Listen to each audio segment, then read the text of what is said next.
Salam alaikum. Dans cette vidéo, on va voir une autre méthode d'intégration numérique, c'est la méthode des trapèzes. Cette méthode, il sert à approcher la valeur d'intégrale entre l'intervalle AB de la fonction f de x dx. En premier temps, on va remarquer que cette méthode, elle ressemble un peu à la méthode des rectangles au point milieu, mais la différence c'est que dans la méthode des rectangles au point milieu, on a interpolé par une fonction constante et dans cette méthode, on va interpoler par une fonction polynomiale de degré 1. Je vais commencer par l'intégrale élémentaire, c'est-à-dire l'intégrale qui se trouve dans un intervalle qui est assez petit. Cet intervalle, c'est l'intervalle alpha-bêta. Alors, on voit que l'image de alpha, c'est f de alpha. L'image de bêta, c'est f de bêta. Et l'objectif, c'est de savoir la valeur approchée de cette intégrale. Et on va voir pourquoi cette méthode est nommée par la méthode des trapèzes. Alors, on a le premier point, alpha, f de alpha. Le deuxième point, c'est bêta, f de bêta. On va relier ces deux points par une fonction polynomiale de degré 1, c'est-à-dire un segment qui va relier en deux points. Et en reliant entre ces deux points, on obtient ce magnifique trapèze en jaune. Alors, qui dit une valeur approchée, dit la présence d'erreurs. Alors, l'erreur qui se présente dans cette représentation graphique, c'est cette partie-là, c'est-à-dire on ne va pas obtenir la valeur exacte de cette intégrale, mais une valeur qui est approchée. Ici, on a une erreur qui est infiniment petite. Alors, l'idée de cette méthode, comme son nom le signifie, on va approcher l'aire de cette intégrale par l'aire d'un trapèze. Je vais rappeler en premier temps c'est quoi l'aire d'un trapèze ou la surface d'un trapèze. Alors ici, j'ai dessiné un trapèze qui est en vert. Alors, si je veux savoir l'aire d'un trapèze qui est en bleu, on sait que l'aire d'un trapèze n'est que la hauteur qui est multipliée fois la moyenne entre la petite base et la grande base. Alors ici, j'ai noté la petite base par type B, la grande base par grand B. Le tout sera divisé par 2. Et j'obtiens que l'aire d'un trapèze n'est que sa hauteur fois la moyenne entre la petite base et la grande base. En remplaçant dans cette formule, j'obtiens que l'aire de ce trapèze n'est que la hauteur qui est bêta moins alpha, qui est multipliée par la petite base, c'est f de bêta, plus la grande base qui est f de alpha, le tout sur 2. Et donc, par la méthode de trapèze, j'ai pu approcher la valeur d'une intégrale par l'aire d'un trapèze. C'est pour cela cette méthode est nommée la méthode des trapèzes. Maintenant, comme on sait calculer une intégrale élémentaire, c'est-à-dire une intégrale dans un petit intervalle, on va voir comment calculer une intégrale dans un grand intervalle AB. Ici, j'ai dessiné le graphe d'une fonction en rouge. C'est une fonction évidemment continue sur un intervalle AB. Et l'objectif, c'est de calculer l'aire de cette intégrale. Alors, je vais commencer tout d'abord par faire une subdivision régulière, c'est-à-dire je vais couper l'intégrale AB en n sous-intervalles qui ont la même longueur. Je vais commencer tout d'abord par noter A par x0, B par xn, et ici j'aurai x1, x2, au milieu j'aurai un point xi, et ici j'aurai xn-1. Alors la relation entre les xi, c'est A plus I fois H. Avec H, c'est B moins A sur N. C'est-à-dire, si je veux savoir la valeur de x3, c'est A plus 3 fois B moins A sur N. Et comme ça, j'aurai exactement la valeur de x3 et ainsi de suite, je peux avoir les valeurs de chaque xi qui se trouve dans l'intervalle AB. Et maintenant, comme j'ai subdivisé cet intervalle en n sous-intervalles équidistants, et maintenant je vais subdiviser l'aire de cette intégrale en n intégrales. C'est-à-dire, je vais commencer par calculer tout d'abord l'aire qui se trouve dans l'intégrale x0, x1, puis l'aire qui se trouve dans x1, x2, et celui qui se trouve dans x2, x3, jusqu'à l'intégrale de xn-1 à xn. On va commencer par lier les point x0, f de x0, x1, f de x1 par un polynôme de degré 1, c'est-à-dire par un segment. Ici, j'ai le point x0, f de x0 et le point x1, f de x1 et j'obtiens le premier trapèze qui est en rose. Et de la même manière, je vais relier x, f de x1 et le point x2, f de x2, faire la même procédure jusqu'à les points xn-1, f de xn-1 et xn, f de xn et j'obtiens le dernier trapèze.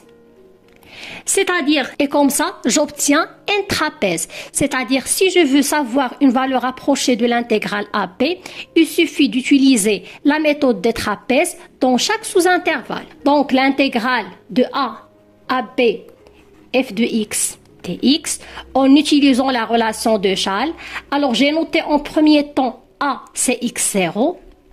Je vais entrer le premier point, c'est x1.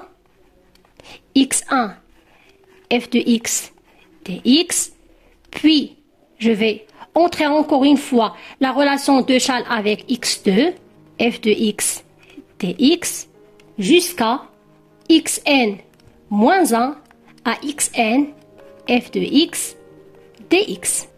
Et je peux écrire ceci n'est que la somme de i qui varie de 0 jusqu'à n-1, l'intégrale de xi à xi plus 1 f de x dx. Et maintenant, je vais utiliser la méthode des trapèzes. J'obtiens, c'est la somme de i qui varie de 0 jusqu'à n-1. Alors, comme on a dit précédemment, l'intégrale qui varie de xi à xi plus 1 n'est que l'aire de trapèze. Alors, ceci n'est que la hauteur fois la moyenne entre la petite base et la grande base. C'est-à-dire, j'aurai la hauteur, c'est h, fois f de xi plus 1, plus f de xi, le tout sur 2. Et comme ça, on obtient une valeur approchée de l'intégrale de A à B par la méthode des trapèzes. Avant de passer à un exemple, on va voir la remarque suivante qui est une erreur très fréquente. Alors, ici, on a la méthode des trapèzes comme on a vu précédemment. Et ici, on a la méthode des rectangles au point milieu. Alors, visuellement, on voit qu'il y a une ressemblance entre la méthode des trapèzes et la méthode des rectangles au point milieu. Mais ces deux valeurs ne sont pas égaux. On va voir la différence graphiquement pour bien se rappeler de cette différence entre ces deux méthodes. Ici, j'ai dessiné le graphe d'une fonction en rouge dans l'intervalle xi plus 1. On voit que l'image de xi, c'est f de xi. L'image de xi plus 1, c'est f de xi plus 1. Et cette quantité n'est que la moyenne entre f de xi et f de xi plus 1. Alors, on voit clairement que cette quantité, c'est la moitié de cet intervalle. C'est-à-dire ici, j'obtiens f de xi plus f de xi plus 1, le tout sur 2, qui se trouve dans l'axe des ordonnées. Et pour la méthode des rectangles au point milieu, ici j'ai xi plus 1, alors xi plus 1 sur 2, c'est la moyenne de ce segment. C'est-à-dire j'ai xi plus 1 sur 2. Lorsque je calcule cette moyenne et après, je vois son image. Alors, son image n'est que f de xi plus 1, le tout sur 2. Et il y a une grande différence entre cette moyenne et celle-ci. Alors, cette moyenne se fait sur l'axe des ordonnées. Et cette moyenne, je calcule en premier temps la moyenne qui se trouve dans l'axe des x, puis je vois son image. Alors, il faut faire la différence entre la méthode des trapèzes et celle des rectangles au point milieu. L'objectif de cet exemple, c'est de calculer cette intégrale.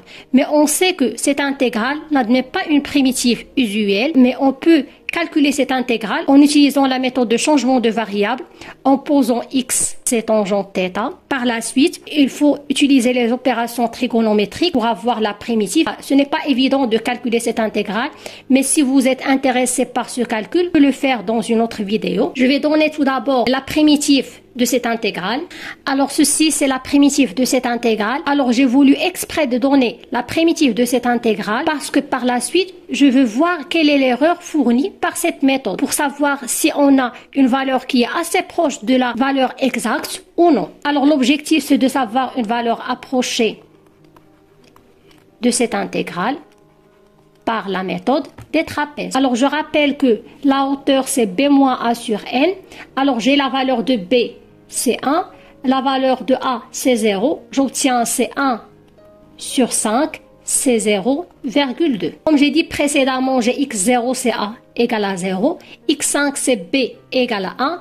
Et pour calculer x2, je vais utiliser la formule suivante. Je rappelle que xi égale à a plus i fois h avec i qui varie de 0 jusqu'à n avec n égale à 5. Pour x2, c'est a égale à 0 plus 2 fois h. C'est 2 fois 0,2, c'est 0,4. Pour x3, j'ai a égale à 0 plus 3 fois h. Avec h égale 0,2, j'obtiens 0,6. Et x4, c'est 4 fois h qui égale 0,8. Et je rappelle que la fonction que je vais intégrer, c'est f de x qui est égale la racine de x au carré plus 1. Alors maintenant, comme je sais les valeurs de xi, il me reste de calculer leur image. Je vais calculer uniquement f de x0 et f de x1 et je vais donner un tableau qui organise bien ces calculs pour bien ordonner les valeurs de xi et celles de f de xi. Pour calculer la valeur de f de x0, j'ai f de x0, c'est f de 0. Je vais remplacer x par 0. J'obtiens, c'est la racine de 1, c'est 1. Je vais calculer f de x1. Alors f de x1 n'est que la racine de x1 au carré. Alors j'ai la valeur de x1, c'est a plus i fois h. C'est-à-dire j'ai 1 fois h, c'est 0,2. J'obtiens que la valeur de f de x1, c'est x1 au carré, c'est 0,2 au carré plus 1. En calculant ceci, j'obtiens que f de x1, c'est 1,0. Alors, j'ai dessiné ce tableau. Alors, ici, j'ai respectivement les valeurs de xi, c'est-à-dire ici, j'ai x0, x1, x2, x3, x4 et x5. J'ai leur image. Alors, comme j'ai déjà calculé f de x0, c'est 1. F de x1, c'est 1,02. F de x2, c'est 1,07. On peut calculer leur image de la même manière qu'on a calculé précédemment. Il suffit à chaque fois de remplacer x par les valeurs x. F de x3, j'ai 1,16. x4, f de x4, c'est 1,28. Et la dernière valeur de f de x5, c'est 1,41. Alors, je rappelle que la formule des méthodes des trapèzes est donnée par ceci. Et ici, j'ai l'intervalle AB n'est que l'intervalle 0 à 1. Et la fonction f de x, c'est la racine de x au carré plus 1 dx, qui égale à peu près la somme de i qui varie de 0 jusqu'à n-1. Ici, j'ai n égale à 5. 5 moins 1, c'est 4. H fois f de xi plus 1 plus f de xi, le tout sur 2. Alors, je vais simplifier cette somme. Je vais sortir a sur 2 de la somme. J'obtiens a sur 2 facteur. Pour i égale à 0, j'obtiens c'est f de x1 plus f de x0. Pour i égale à 1, j'obtiens c'est f de x2 plus f de x1. Et ainsi de suite, jusqu'à i égale à 4, j'obtiens f de x5 plus f de x4.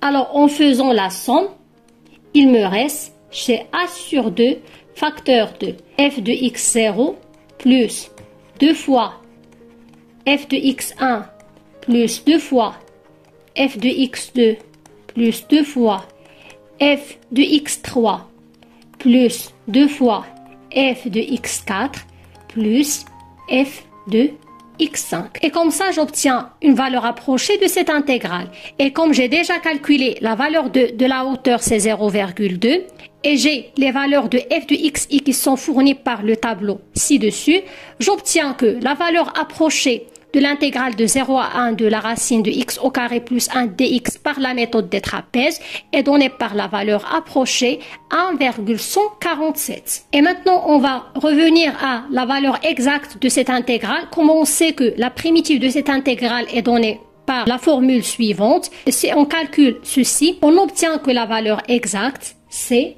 1,472. Comme on a déjà calculé la valeur approchée fournie par la méthode de trapèze, c'est 1,147. Alors l'erreur fournie par la méthode de trapèze n'est que la valeur exacte moins la valeur approchée. Donc j'obtiens que l'erreur c'est 0,102. J'espère que cette vidéo sera utile pour vous et à bientôt.